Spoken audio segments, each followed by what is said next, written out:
teman pintar, selamat datang di video channel YouTube Kita Pintar pada bidang studi kimia. Pada video kali ini kita akan membahas beberapa topik pembahasan, yaitu mengenai tata nama senyawa. Nah, yang pertama, tata nama senyawa yang akan dibahas adalah tata nama senyawa poliatomik. Apa itu yang namanya senyawa poliatomik? Jadi yang namanya senyawa poliatomik adalah senyawa yang berasal dari ion poliatomik, di mana ion poliatomik merupakan ion yang terdiri lebih dari dua atom yang terikat bersama-sama dalam membentuk ion, baik itu ion positif maupun ion negatif. Nah, sebelumnya kita sudah membahas tata nama senyawa yang terbentuk dari logam plus non-logam atau non-logam dengan non-logam, di mana pada senyawa yang kita bahas di materi sebelumnya yaitu merupakan senyawa biner. Dia tersusun dari dua jenis atom. Sedangkan kalau pada senyawa poliatomik itu tersusun dari ion poliatomik, di mana ion poliatomik sendiri juga sudah terdiri lebih dari dua atom. Sehingga di sini yang dimaksud pada senyawa poliatomik, dia nanti berasal lebih dari dua jenis atom gitu ya. Nah, contoh untuk ion poliatomik ada NH4+, SO4 2-, dan ada OH-. Nah, senyawa poliatomik salah satunya itu nanti ada anion poliatomik, di mana dia terbentuk dari atom non-logam dengan oksigen, atau kita sebut juga sebagai anion beroksigen. Nah, untuk tata namanya sebagai berikut. Anion dengan jenis oksigen yang berbeda. Oksigen dengan jumlah lebih sedikit akan berakhiran dengan id, oksigen jumlah lebih banyak akan berakhiran dengan at. Contohnya di sini ada SO3 2-, dia disebut sebagai sulfit, dan yang oksigennya lebih banyak yaitu SO4 2- disebut sebagai sulfat. Sedangkan yang NO2 ya, NO2- nanti dia namanya adalah nitrit. Kalau yang NO3- namanya jadi nitrat. Nah, berikutnya ada lagi anion dengan jumlah oksigennya sampai 4. Jadi ada yang 1, 2, 3, dan 4. Oksigen jumlah paling sedikit itu nanti diawali hipo dan di akhirannya dikasih it. Sedangkan oksigen dengan jumlah paling banyak diawali dengan per dan diberi akhiran at. Contohnya ketika ClO- oksigennya jumlahnya 1 jadi hipoklorit. Ketika dia ClO2- namanya jadinya klorit. Kalau ClO3- namanya jadi klorat. Ketika ClO4- ketika oksigennya jumlahnya ada 4 jadinya perklorat, seperti itu. Nah, selain tadi yang dijelaskan beberapa contoh ion poliatomik tadi seperti sulfit dan sulfat dan seterusnya, masih ada banyak lagi jenis ion poliatomik lainnya, yang mana ini perlu untuk kita hafal juga dan perlu kita pahami. Dengan cara bagaimana? Dengan cara sering-sering latihan soal. Kalau misalkan kita sering bertemu dengan jenis-jenis ion poliatomik ini, kita jadi makin familiar dengan nama-namanya seperti itu. Nah, ini merupakan tabel ion poliatomiknya. Kita lanjutkan dulu. Berikutnya ada rumus senyawa poliatomiknya. Untuk rumusnya nanti ketika dia kationnya berasal dari kation poliatomik ya, di depan nanti nama kation poliatomiknya apa diikuti dengan anion dan diberi akhiran ida. Tapi ketika kationnya itu yang berasal dari suatu atom ya, satu atom saja, maka nanti tidak perlu diberi akhiran ida pada anion poliatomnya. Langsung diberi nama anion poliatomnya namanya apa. Contohnya di sini yang pertama ada NH4Cl. NH4Cl itu berasal dari yang namanya NH4+ plus Cl-, sehingga NH4+ itu apa? NH4+ itu adalah amonium. Jadi namanya jadi amonium klorida. Berikutnya ada Na2SO4. Na2SO4 itu asalnya dari mana? Na2 itu berarti dia berasal dari Na+, SO4-nya dia berasal dari SO4 2-, maka namanya jadi natrium sulfat. Oke, lanjut. Berikutnya ada Fe2CO3 3 kali. Namanya jadi besi 3 karbonat. Oke, kok bisa namanya jadi besi 3 karbonat? Kenapa yang di natrium dia langsung natrium sulfat? Nah, sebelumnya kita sudah pernah membahas untuk tata nama logam plus non logam, di mana ketika kita membahas yang logam itu dia dibagi menjadi dua.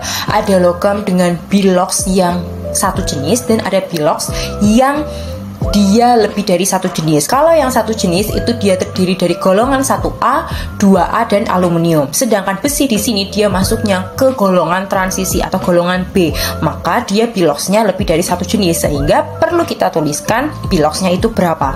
Lalu kenapa bisa tahu besi 3 karbonat? Nah, caranya bagaimana? Kalau kita tulis Fe2 CO3 3 kali, kita lihat CO3 itu dia biloxnya berapa? Oh, ternyata kalau kita lihat pada tabel CO3 itu biloxnya adalah min 2. Karena di sini CO3-nya jumlahnya ada 3, maka min 2 kali 3 jadinya adalah min 6. Karena harus sama dengan 0, maka jumlah Fe-nya biloxnya jadi plus 6. Tapi plus 6 ini adalah ketika dia jumlahnya 2, sehingga nanti dia di sini jadi plus 3, sehingga biloxnya Fe adalah plus 3 yang tepat. Karena dia di sini plus 3, namanya jadi besi 3 karbonat, seperti itu. Lanjut. Berikutnya ada KNO3. Kalau KNO3 kan kalium itu golongan 1, maka dia langsung aja kalium nitrat karena dia berasal dari K+ plus NO3 min. Berikutnya ada CuNO2. Kenapa kok bisa CuNO2? Nah, CuNO2 juga kasusnya sama kayak tadi yang nomor 3 ya, CuNO2, dimana di sini kenapa dia bisa jadi tembaga 1 nitrit NO2? NO2 itu dia apa biloxnya? Oh, ternyata NO2 itu biloxnya min 1. Ya udah, berarti NO2 min 1 harus sama dengan 0, maka Cu-nya nanti di sini jadi plus 1, sehingga biloxnya Cu adalah plus 1, jadi namanya tembaga 1 nitrit, seperti itu. Berikutnya ada rumus nyawa poliatom lainnya, di mana di sini kation dan anionnya sama-sama berasal dari poliatom. Kalau yang sebelumnya itu berasal dari salah satunya atom, ya, hanya dari satu atom. Kali ini poliatom dengan poliatom. Contohnya di sini ada NH4Cn. Nah, NH4Cn namanya jadi amonium cyanida. Kenapa? Dia berasal dari NH4 plus Cn min, sehingga namanya jadi amonium cyanida. NH4 plus itu amonium, Cn min namanya adalah cyanida. Berikutnya ada NH4 2 kali SO4. Oh, dia berarti namanya adalah amonium sulfat karena dia berasal dari NH4 plus dan SO4 2 min. Kalau misalkan ada pertanyaan, kok bisa sih tahu NH4-nya muatannya plus SO4-nya 2 min? Nah, sebenarnya bisa kita lihat juga dari ini. Di sini kan ada NH4 2 kali, maka 2-nya ini kan jadi punya SO4 min. Jadi muatannya si SO4 min. Nah, SO4 ini kan dia kalau dikurung kan dia 1. Dia di sini 1, maka satunya ini naik di sini. Jadi punya si NH4. Jadi di sini namanya NH4 plus SO4 2 min, namanya adalah amonium sulfat. Oke, berikutnya kita masuk ke tata nama senyawa asam.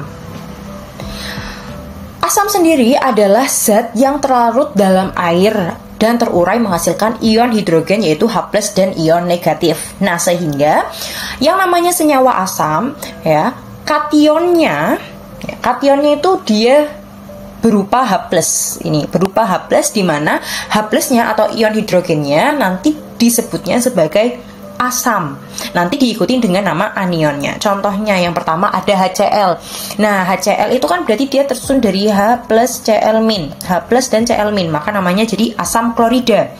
Kalau HBr kasusnya sama, berarti H plus Br min. Jadi ketika dia berasal dari suatu atom, suatu ion yang dalam satu atom, kita nanti bawanya ke materi yang non logam plus non logam, ya, dimana di sini nanti diberi akhiran ida belakangnya. Jadi nanti namanya jadi asam klorida. Seperti pada materi sebelumnya, ketika anionnya itu berasalnya dari suatu atom atau satu ion, maka diberi akhiran ida. Beda kasus ketika dia nanti anionnya berasalnya dari suatu ion poliatomik. Nah, di sini H2CO3 dia nggak perlu diberi akhiran ida karena dia berasal dari CO3. Jadi namanya asam karbonat karena dia berasal dari H plus CO3 2-. Kan duanya sini naik kan? Jadinya namanya asam karbonat. Nggak perlu diberi akhiran ida. Berikutnya ada H2SO4. Kasusnya sama kayak yang nomor 3, maka dia berasal dari H+ dan SO4 2-. Makanya namanya jadi asam sulfat. Berikutnya ada tata nama pada senyawa basa, di mana basa adalah zat yang terlalu dalam air dan terurai menghasilkan ion positif dan ion hidroksida. Kalau pada asam tadi dia terdiri dari ion positifnya yaitu hidrogen atau H+. Nah, di sini kalau pada senyawa basa dia itu dilihat pada anionnya, di mana anionnya itu berasal dari hidroksida atau OH-. Nah, sebenarnya untuk senyawa basa sendiri itu penamaannya sudah include atau udah sama kayak yang ada di tata nama senyawa poliatom. Cuman bedanya di sini untuk basa itu kan udah pasti ya. Kalau basa itu udah pasti yaitu ionnya hidroksida atau OH-. Yang beda-beda nanti di kationnya. Nah, contohnya di sini kationnya dia berasal dari Na, maka dia namanya jadi natrium hidroksida. Karena natrium kan dia Na+. Jadi nanti namanya jadi natrium hidroksida. Nah, misalkan di sini ada BaOH 2 kali, maka namanya jadi barium hidroksida. Kenapa dia jadi BaOH 2 kali? Nah, karena dia Ba2+ plus OH-. Nah, di situ adalah Ba2+, maka namanya jadi barium hidroksida. Nah, ada juga senyawa basa yang asalnya kationnya dari suatu ion poliatomik juga. Nah, di sini ada NH4OH, namanya jadi amonium hidroksida karena dia berasal dari NH4+ plus OH-, maka dia namanya jadi amonium hidroksida. Atau bisa juga ion positifnya atau ion logamnya itu bisa berasal dari logam yang biloxnya lebih dari 1. Ketika berasal dari ion logam yang mana logamnya itu biloxnya lebih dari 1, maka tetap harus dituliskan juga biloxnya berapa. Nah, kenapa kok bisa tahu besi 3 hidroksida? Nah, OH itu kan kita tahu nih di sini biloxnya kan min 1, maka dia min 1. Tapi karena OH-nya jumlahnya ada 3, maka dia jadi min 3 dikali 3. Karena harus sama dengan 0, maka OH min karena ada 3 jadi min 3, maka Fe-nya jadi plus 3. Karena di sini plus 3, namanya jadi besi 3 OH yaitu hidroksida. Seperti itu. Oke, bagaimana teman pintar? Sudah bisa ya memahami tata nama senyawa poliatom? Jangan lupa like, comment, subscribe, serta share video ini supaya teman pintar lainnya bisa memahami materi ini juga. Sampai jumpa di video berikutnya.